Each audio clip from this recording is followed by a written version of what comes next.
Cinema, television താരവും നർത്തകിയും mimicry ആർട്ടിസ്റ്റുമായ Subi സുരേഷിന്റെ വേർപാട് മലയാളികളെ ഏറെ ദുഃഖത്തിലാഴ്ത്തിയിരിക്കുകയാണ്. സമൂഹ മാധ്യമങ്ങളിൽ നിരവധി പേരാണ് സുബിക്ക് അനുശോചന കുറിപ്പുകൾ രേഖപ്പെടുത്തിയത്.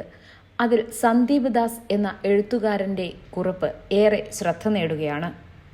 എന്നെക്കുറിച്ചുള്ള ഗോസിപ്പുകൾ എഴുതാൻ ആളുകളുണ്ട്, എന്നാൽ സുഖമാണോ എന്ന് ചോദിക്കാൻ ആരുമുണ്ടായിട്ടില്ല. ഒരിക്കൽ നടി സുബി സുരേഷ് പറഞ്ഞ വാക്കുകളാണിത്. പല താരങ്ങളുടെയും കൂടെയും ഒളിച്ചോടിയെന്നും വിവാഹം കഴിഞ്ഞു എന്നുമൊക്കെയുള്ള കിംവദന്തികൾ സഹിക്കാൻ പറ്റാതെ വന്നപ്പോൾ ഒരു അഭിമുഖത്തിൽ സുബി പറഞ്ഞതായിരുന്നു ഈ വാക്കുകൾ. അന്നൊക്കെ പലരും സുബിയുടെ സംസാരത്തെയും നടപ്പിനെയും ഒക്കെ കുറ്റപ്പെടുത്തിയിരുന്നു. എന്നാൽ അപ്രതീക്ഷിതമായി മരണം സംഭവിച്ചതോടെ അവരെ വാഴ്ത്തുകയാണ് സമൂഹം. മരണത്തിൽ പോലും ആർക്കും സുബിയെ തോൽപ്പിക്കാൻ സാധിച്ചിട്ടില്ല എന്ന് പറയുകയാണ് സന്ദീപ് ദാസ്. സന്ദീപ് ദാസ് ഫേസ്ബുക്കിൽ കുറിച്ചത് ഇങ്ങനെയാണ്: സുബി സുരേഷിനോട് ഒരു കാര്യത്തിൽ അസൂയ തോന്നിയിട്ടുണ്ട്. മറ്റുള്ളവർ എന്നെപ്പറ്റി എന്ത് വിചാരിക്കും എന്ന ചിന്ത ഒരു കാലത്തും സുബിയെ അലട്ടിയിരുന്നില്ല. അവർ പരിപൂർണമായും സ്വന്തം ഇഷ്ടപ്രകാരമാണ് ജീവിച്ചത്. അങ്ങനെ ചെയ്യാൻ നമ്മളിൽ എത്ര പേർക്ക് സാധിക്കും? കുറച്ചുകാലം മുൻപ് ടെലിവിഷനിൽ സംപ്രേഷണം ചെയ്ത ഒരു അഭിമുഖത്തിൽ സുബി പറഞ്ഞിരുന്നു, നർത്തകി എന്ന നിലയിലാണ് ഞാൻ എൻ്റെ കരിയർ തുടങ്ങിയത്. ചെറുപ്പത്തിൽ ബ്രേക്ക് ഡാൻസ് പരിശീലിക്കുമായിരുന്നു. ഒരുപാട് പുരുഷന്മാർക്കിടയിലെ ഏക പെൺ ഡാൻസർ ഞാനായിരുന്നു.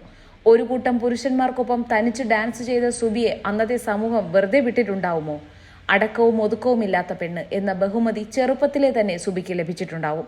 സുബി അതുകൊണ്ട് നിർത്തിയില്ല. സമൂഹം അരുത് എന്ന് വിലക്കിയിട്ടുള്ള ഇടങ്ങളിലേക്കാണ് അവർ നിരന്തരം സഞ്ചരിച്ചത്. മിമിക്രിയും മോണോ ആക്റ്റുമെല്ലാം പുരുഷന്മാരുടെ കുത്തകയാണെന്ന് കരുതപ്പെട്ടിരുന്ന ഒരു കാലമുണ്ടായിരുന്നു. അത്തരം വേദികളിലേക്ക് സുബി നിർഭയം കടന്നു ചെന്നു. രാത്രിയെന്നോ പകലെന്നോ ഇല്ലാതെ സുബി സ്റ്റേജുകളിൽ നിന്ന് സ്റ്റേജുകളിലേക്ക് പാഞ്ഞു. ഒരുപാട് ഗ്ലോറിഫൈ ചെയ്യപ്പെട്ട ആൺതുണ ഇല്ലാതെ വിദേശ യാത്രകൾ നടത്തി.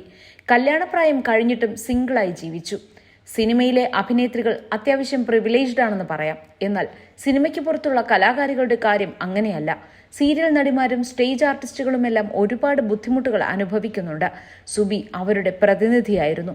സുബിയുടെ സമകാലീനരായ ലേഡി ആർട്ടിസ്റ്റുകളുടെ അഭിമുഖങ്ങൾ ശ്രദ്ധിച്ചിട്ടുണ്ടോ?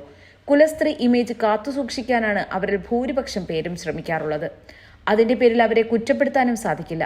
ഒന്നിനെയും കൂസാതെ മുന്നോട്ടു പോവാനുള്ള ധൈര്യം സുബിക്ക് മാത്രമേ ഉണ്ടായിരുന്നുള്ളൂ. സുബി മരണപ്പെട്ടപ്പോൾ എല്ലാവരും പ്രശംസ ചൊരിയുന്നുണ്ട്. എന്നാൽ ജീവിച്ചിരുന്ന കാലത്ത് അവർ ഒരുപാട് കുത്തുവാക്കുകൾ കേട്ടിട്ടുണ്ട്. സുബിയെക്കുറിച്ചുള്ള പഴയ വാർത്തകളുടെ കമന്റ് ബോക്സ് പരിശോധിച്ചാൽ ഇക്കാര്യം വ്യക്തമാകും. പാരമ്പര്യവാദികളുടെ കണ്ണിലെ കരടായിരുന്നു സുബി. 18ാമത്തെ വയസ്സിൽ പാർപ്പിടം നഷ്ടപ്പെട്ട ആളായിരുന്നു സുബി. പെണ്ണുങ്ങൾ മിമിക്രി കാണിക്കരുത് എന്ന് ഉപദേശിക്കുന്നവർ വീട് വെച്ച് നൽകില്ലല്ലോ. അതുകൊണ്ട് കുറ്റം പറഞ്ഞവരുടെ മുന്നിൽ വെച്ച് സുബി മിമിക്രി കാണിച്ചു. അതിൽ നിന്ന് സമ്പാദിച്ച പണം കൊണ്ട് പുതിയ വീട് നിർമ്മിച്ചു. തോറ്റുകൊടുക്കാൻ സുബിക്ക് ഇഷ്ടമില്ലായിരുന്നു. മരിച്ചു കിടക്കുന്ന സുബിയുടെ ഫോട്ടോ കണ്ടിരുന്നു. അവരുടെ മുഖത്തെ പുഞ്ചിരി അപ്പോഴും മാഞ്ഞിരുന്നില്ല. മരണത്തിന് പോലും സുബിയെ സങ്കടപ്പെടുത്താൻ സാധിച്ചിരുന്നില്ല. കഴിവുറ്റ ഒരു കലാകാരിയുടെ വേർപാടിൽ അതിയായ ദുഃഖമുണ്ട്. അതോടൊപ്പം സുബിയുടെ ജീവിതയാത്രയെക്കുറിച്ച് വളരെയേറെ അഭിമാനവുമുണ്ട്. ജീവിക്കുകയാണെങ്കിൽ സുബിയെ പോലെ ജീവിക്കണം. നമ്മുടെ ജീവിതം നമ്മുടെ ഇഷ്ടപ്രകാരമാവണം. അത് മറ്റുള്ളവർ നിശ്ചയിക്കരുത്. എഴുതാൻ എളുപ്പമാണ്, അത് നടപ്പിലാക്കാൻ നമുക്ക് കഴിയുമോ? കഴിയേണ്ടതാണ്. അതിനുള്ള കരുത്ത് സുബി നമുക്ക് നൽകേണ്ടതാണ്. സന്ദീപ് ദാസ്.